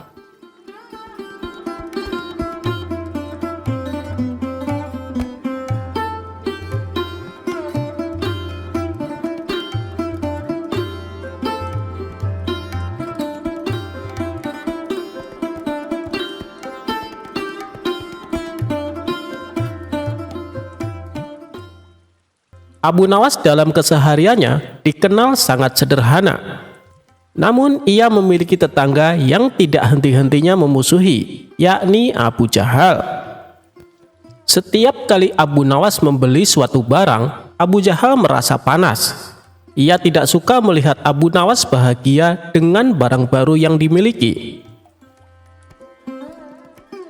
Suatu hari, Abu Nawas membeli sebuah lonceng, lalu menempelkannya di depan pintu rumahnya. Bila ada orang yang hendak bertamu, tidak perlu lagi mengetuk pintu, cukup membunyikan lonceng tersebut. Melihat hal itu, hati Abu Jahal pun merasa panas. Sombong sekali Abu Nawas, beli lonceng saja pamer, ucap Abu Jahal. Abu Nawas yang menangkap gelagat Abu Jahal malah sengaja menggodanya. Hei Abu Jahal, lihatlah, aku punya lonceng warisan leluhurku, teriaknya. Mendengar teriakan Abu Nawas, Abu Jahal makin kesal. Dasar tukang pamer, balas dia. Padahal Abu Nawas sama sekali tidak ada niatan pamer. Abu Jahalnya saja yang merasa dengki dengan Abu Nawas. Akibat rasa dengki itu, Abu Jahal ingin membalas perlakuan Abu Nawas. Lalu muncullah di benaknya niat berbuat jahat. Aku akan curi lonceng Abu Nawas, lalu aku buang ke hutan biar dia tahu rasa, pikir Abu Jahal. Ternyata niatan Abu Jahal ini bukan omong kosong. Saat tengah malam tiba, ia benar-benar melakukan aksi jahat itu. Dengan berjalan mengendap-endap, Abu Jahal mendekati pintu rumah Abu Nawas dan berusaha mencongkel lonceng yang menempel di pintu. Akan tetapi saat loncengnya tersenggol, langsung berbunyi hingga membuat Abu Nawas terjaga dari tidurnya. Siapa di luar? Teriak Abu Nawas. Mendengar itu, Abu Jahal langsung kabur meninggalkan rumah Abu Nawas. Kurang ajar, hampir saja aku ketahuan, ujar Abu Jahal. Meski hampir ketahuan, Abu Jahal tidak mau menyerah. Malam berikutnya, ia coba kembali mencuri lonceng pintu Abu Nawas. Kali ini dia lebih berhati-hati, dan saat memegang lonceng, lonceng tersebut kembali mengeluarkan suara. Siapa di luar? Teriak Abu Nawas. Mendengar teriakan Abu Nawas, Abu Jahal panik dan langsung kabur. Begitu juga malam-malam berikutnya, Abu Jahal tidak pernah berhasil mencuri lonceng milik Abu Nawas. Dikarenakan selalu gagal, Abu Jahal pun berpikir keras mencari cara lain. Dan lucunya, yang terbesit di benaknya adalah Abu Nawas. Bukankah Abu Nawas sangat cerdik? Aku akan tanya kepadanya, pikir Abu Jahal. Abu Jahal pun pergi menemui Abu Nawas. Ada apa Abu Jahal? Tumben main kemari, tanya Abu Nawas. Begini, aku mau tanya sesuatu. Barangkali kamu tahu solusinya, tutur Abu Jahal. Oh, mau tanya apa? Sahut Abu Nawas lagi. Menurutmu, cara apa yang paling ampuh mengambil benda yang berbunyi agar tidak terdengar? Tanya Abu Jahal. Abu Nawas tidak menaruh rasa curiga sama sekali. Ia tidak tahu kalau benda yang dimaksud Abu Jahal adalah lonceng miliknya. Tapi Abu Nawas justru memberi solusi yang sangat konyol. Itu sih gampang. Saat kamu mau mengambil benda tersebut, tutup kedua telingamu dengan kapas. Pasti kamu tidak akan mendengar suara apapun, jawab Abu Nawas. Sejenak Abu Jahal terdiam. lalu berkata dalam hati, "Betul juga kata Abu Nawas, kenapa tidak terpikirkan olehku ya?" "Terima kasih Abu Nawas atas solusinya," ucap Abu Jahal. Ia pun pergi meninggalkan Abu Nawas. Saat tengah malam tiba, Abu Jahal mulai beraksi sesuai saran Abu Nawas. Abu Jahal menutup kedua telinganya dengan kapas, lalu memasuki halaman rumah Abu Nawas. Ketika mengambil lonceng yang menempel di pintu, Abu Jahal tidak mendengar suara apapun. "Akhirnya aku berhasil," ucap Abu Jahal kegirangan. Namun saat ia hendak membawa loncengnya, tiba-tiba dari belakang pundaknya ditepuk seseorang. Sontak Abu Jahal terkejut, apalagi ketika menoleh ke belakang ternyata orang tersebut adalah Abu Nawas. "Aneh sekali, kenapa Abu Nawas bisa mendengarnya? Padahal aku tidak mendengar bunyi apapun," batin Abu Jahal keheranan. Melihat tingkah Abu Jahal ini, Abu Nawas pun tertawa. Kemudian membuka kapas yang menempel di telinga Abu Jahal. "Ngapain kamu mencuri lonceng saya?" tanya Abu Nawas. Bukannya menjawab, Abu Jahal malah kabur sambil melempar lonceng di tangannya. Tawa Abu Nawas pun kembali pecah melihat kekonyolan Abu Jahal. "Tentu saja aku bisa mendengar suara lonceng. Telingaku kan tidak ditutup dengan kapas," teriak Abu Nawas kepada Abu Jahal. "Kurang ajar Abu Nawas, dia telah mempermainkanku," gerutu Abu Jahal.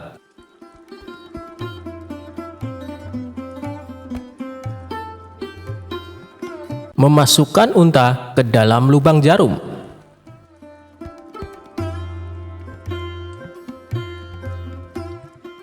Diawali suatu hari, Baginda Raja tampak termenung di singgasananya. Dilaporkan dia sedang dilanda masalah yang membuat tidak bisa tidur.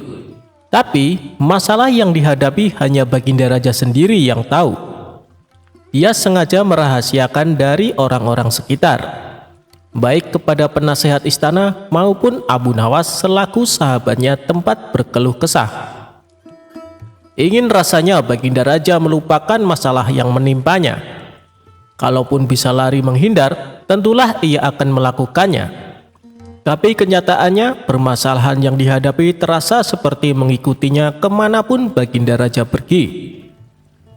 Sejak saat itu Baginda Raja sering terlihat melamun seorang diri. Kemudian penasehat istana mendekati Baginda Raja.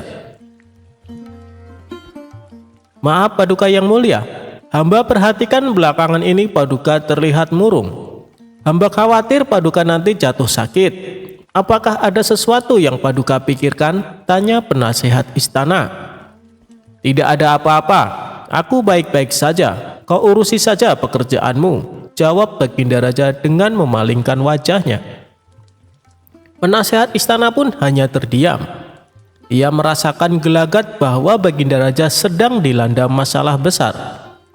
Dikarenakan Baginda Raja tidak mau berterus terang, penasehat istana tidak berani membujuknya untuk menceritakan masalah yang dihadapi.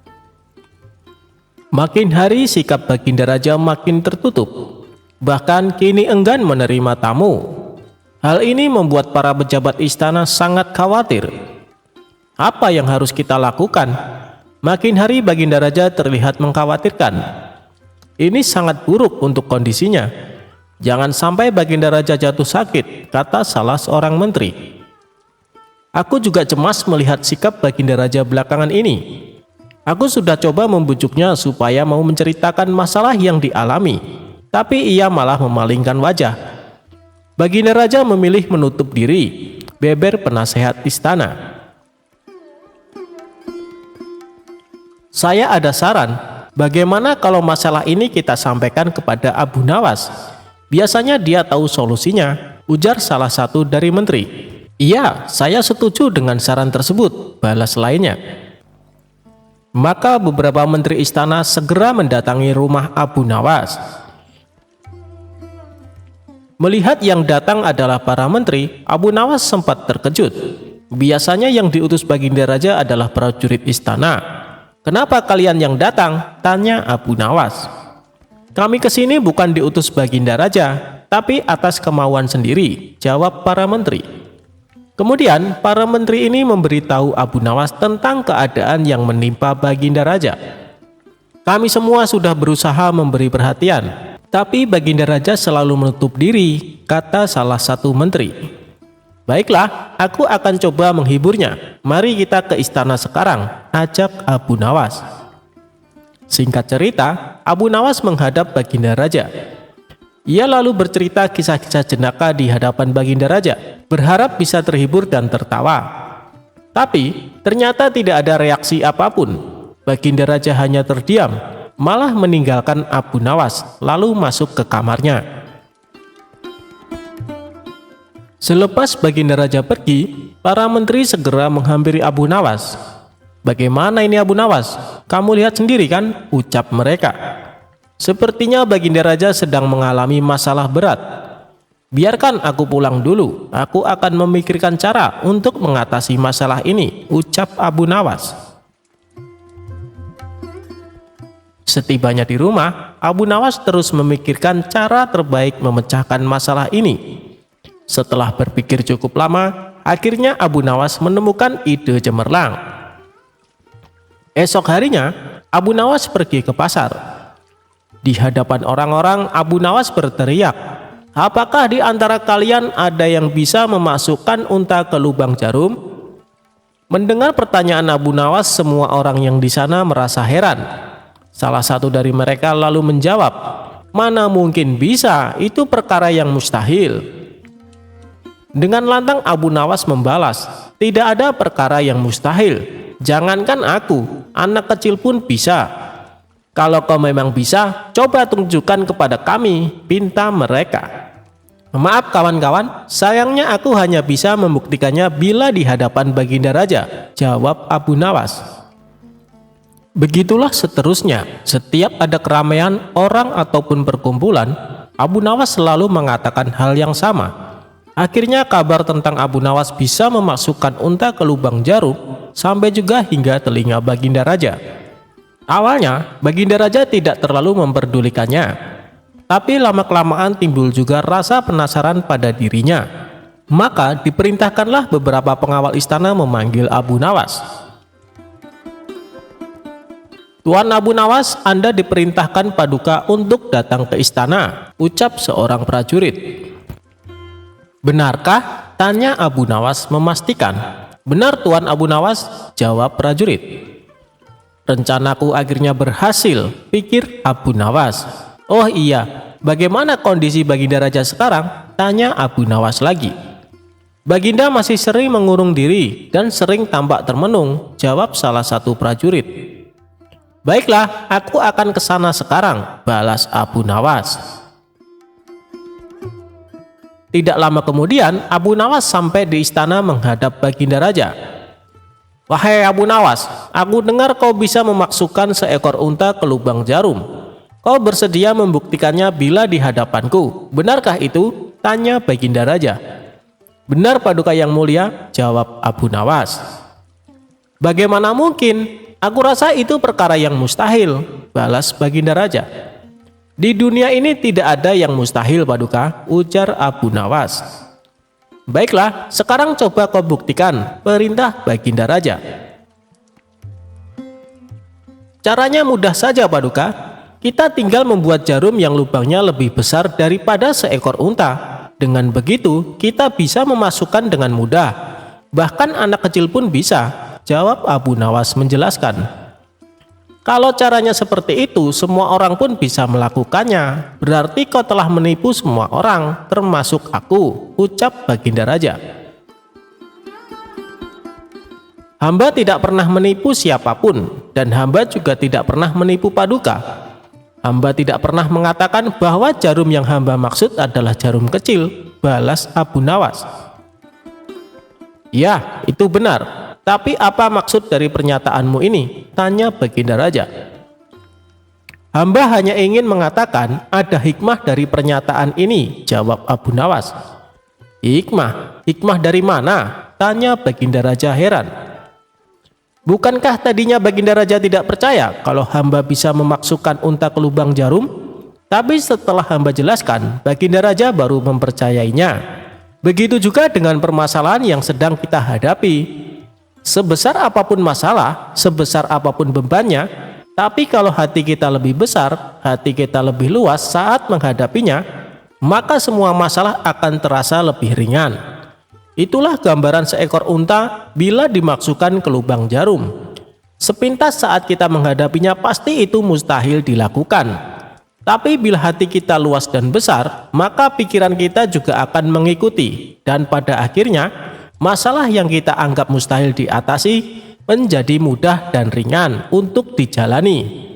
Bagaimana kita akan bisa tenang bila kita menghadapi masalah dengan hati yang sempit?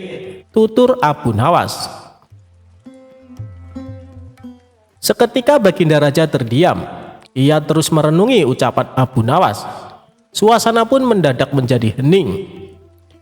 Tidak berapa lama, Baginda Raja pun berkata, "Terima kasih Abu Nawas, kau telah menyadarkanku. Selama ini aku memang sedang dilanda masalah dan hatiku sempit menghadapinya, sehingga pikiranku juga ikut menjadi buntu," ujar Baginda Raja. Sejak kejadian itu, kini Baginda Raja mulai terlihat ceria. Ia tidak lagi terlihat murung seperti hari-hari sebelumnya. Permasalahan bukanlah hal yang untuk dilamunkan, melainkan dihadapi dengan hati yang besar. Maka akan tercipta solusi dari sebuah pemikiran yang jernih.